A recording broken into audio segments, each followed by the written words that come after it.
질투의 뜻을 먼저 알아보면 다른 사람이 잘 되거나 좋은 처지에 있는 것 따위를 공연히 미워하고 깎아내리려 한다라는 사전적 의미를 지닙니다. 몇 년 전부터 정치권에서 자주 써먹는 방법인데 질투심을 통해 갈등을 조장하는 것입니다. 7080에게 퍼주는 정책은 3040이 싫어하고 여성을 위한 정책을 퍼주면 남성은 싫어합니다.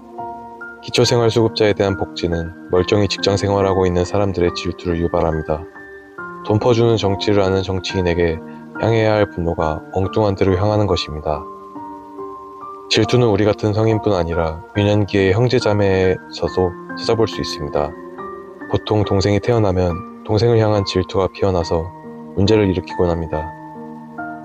초등학교 시절로 가보면 숙제검사를 해야 하는 날에 선생님이 까먹고 넘어가면 꼭 오늘 숙제검사 안 하냐고 묻는 학생이 있었습니다.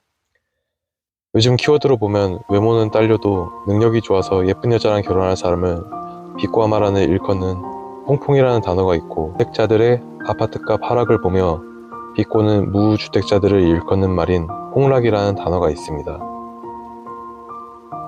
이런 질투란 감정은 선천적으로 우리 삶에 녹아 있습니다. 질투는 상대가 가진 것을 부러워하면서 본인도 그 수준까지 올라갈 수 있는 원동력이 될 수도 있지만, 제가 경험한 바로는 하향평준화를 말하는 추잡한 감정이 대부분이었습니다. 주변에 본인이 전문직 시험을 준비한다고 얘기하면 대부분 응원보다는 부정적인 얘기를 꺼낼 것입니다. 주변에 사업을 구상 중이라고 조언을 구하면 안 좋은 얘기만 할 것입니다. 그 사람들은 본능적으로 위기의식을 느꼈기 때문입니다. 자신과 비슷한 수준이라 생각했던 상대의 사회적 성공을 상상하는 것마저도 참기 힘든 것입니다. 걱정에 질투심을 숨긴 채 부정적인 말들을 건넵니다. 상대의 밝은 미래를 위한 도전에 대해서 평가절하를 합니다. 앞서 말한 자신과 비슷한 사람이란 보통 같은 학교를 다녔거나 같은 직장에 다니는 사람일 것입니다. 자신과 가까이에 있는 사람인 것입니다. 그들은 삼성그룹의 회장이나 테슬라의 일론 머스크는 부러워하지 않으면서 비슷한 사람의 작은 성공에 질투합니다. 즉, 비교가 어느 정도 가능한 대상이어야만 질투하는 것입니다. 우리는 늘 비교하고 삽니다. 나보다 잘 사는 사람, 못 사는 사람을 보면서 열등감 또는 우월감을 느낍니다. 독일어로 샤덴프로이데란 말이 있습니다.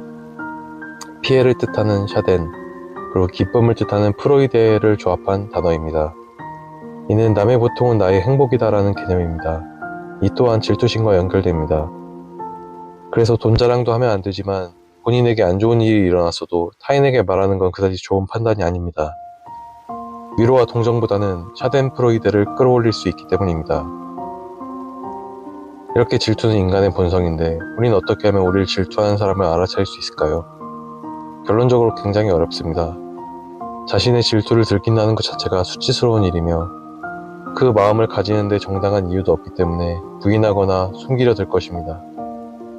또한 질투를 인정한다는 것은 본인의 열등감을 인정하는 꼴이기 때문에 더더욱 질투를 인정하는 것을 알아채기는 쉽지 않습니다. 질투도 아주 나쁜 것만은 아닌 게, 영국의 철학자였던 버나드 밴더밀에 의하면 질투는 한탄과 분노의 복합물인데 내가 원하는 것을 남이 갖고 있으면 한탄하고 그 한탄을 위로해주는 건 오직 분노뿐이라 하였습니다. 하지만 질투가 늘 부정적인 것만은 아니라였는데 질투는 한 영역에 진보를 가져온다 하였습니다.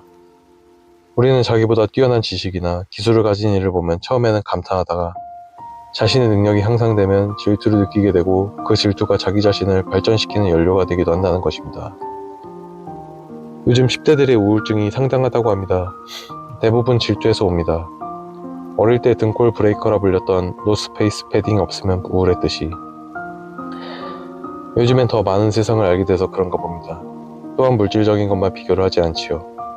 외모, 신체, 학업 등 타인과의 비교를 통해 자신을 확인하는 게 인간입니다. 앞서 말했듯이 이미 모든 걸 너무 빨리 알아버리는 현대사회는 질투심을 증폭시키기에 최적화되어 있죠.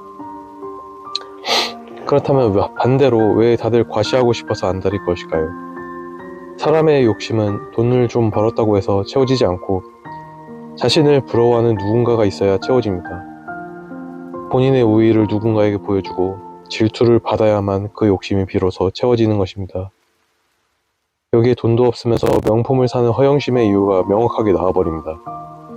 타인의 인정 없이는 못 사는 존재가 되어버린 사람들입니다. 결론적으로 질투를 얻기 위해 과시하는 시대가 되었습니다. 정말 피곤한 사회입니다. 이런 것들에 휘말리지 않으려면 첫 번째로 본인의 가치 판단을 확립하는 것이 중요합니다. 즉 자존감이 낮을수록 아무리 성공하더라도 상대를 끊임없이 질투할 수밖에 없습니다. 두 번째로는 비교를 멈추는 것입니다. 정말 어려운 일이지만 경쟁에서 잠시 빠져나오는 것도 좋습니다. 그렇지 않고서는 우리가 겪는 행복, 슬픔 등의 감정과 마찬가지로 질투는 영원할 것이고 우리를 괴롭힐 것입니다. 영상 마치겠습니다. 구독, 좋아요 부탁드립니다. 감사합니다.